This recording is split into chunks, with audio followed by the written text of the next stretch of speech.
This short video will demonstrate image previews, ink signatures, and using forms on a mobile device. This is the permit to work form, which, as you can see, is quite long and detailed. In the summary of work to be done, we can see that this involves removing an existing socket and installation of a replacement.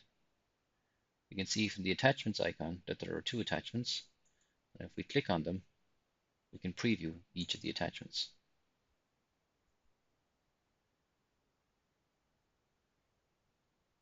If we scroll down on the form, we have a signature section where we can add a signature.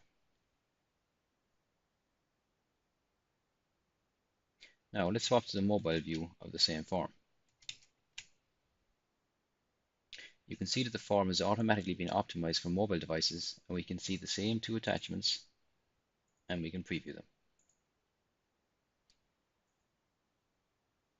If we scroll down on the form to the signature section, we can also add a signature. This works exactly the same as it does on a PC.